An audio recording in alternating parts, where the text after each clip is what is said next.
Last week's joint naval exercises off the coast of Alaska by Russia and China should finally wake up Washington to the need to get serious about our defenses. But it won't.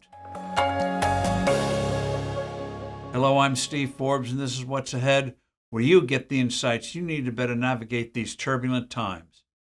The recent joint naval operation near Alaska by China and Russia was a provocation and a threat.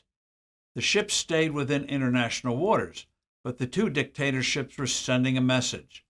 Despite Russia's bloody floundering in Ukraine and the embarrassing cooling off of China's once red-hot economy, they remain a growing threat to the free world, led by the U.S. China's military expansion continues. The number of ships in its navy is growing, as are other warships disguised as fishing and Coast Guard vessels.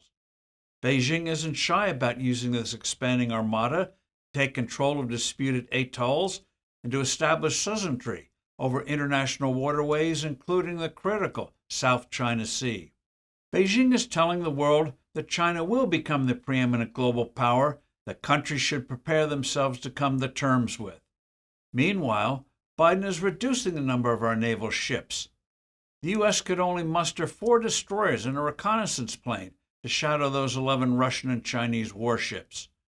Putin's murderous miscalculations in Ukraine haven't cooled his imperial ambitions. He figures the U.S. will tire of helping Kyiv.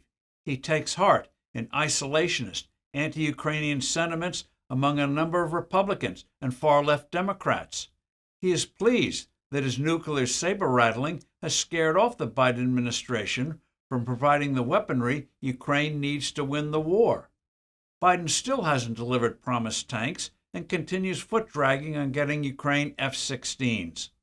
Putin looks to next year's U.S. elections to give him diplomatically in Ukraine what he so miserably failed to get on the battlefield. The Ukraine conflict has indeed depleted the inventory of certain equipment and munitions. So why hasn't the White House moved with a real sense of emergency and urgency to ramp up production here and overseas? The free world is ready to rally against the belligerent acts of China, as evidenced by a growing military cooperation with the U.S., India, Japan, and Australia, and the desire of Vietnam to do the same. In Europe, Poland, Finland, Lithuania, Latvia, Estonia, Sweden, Norway, the Czech Republic, Slovakia, and even France want more aggressive moves to throw Russia out of Ukraine. But all this calls for fresh strategic thinking and decisive, energetic actions by Washington.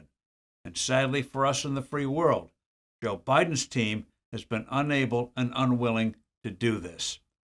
I'm Steve Forbes. Thanks for listening. Do send in your comments and suggestions. I look forward to being with you soon again.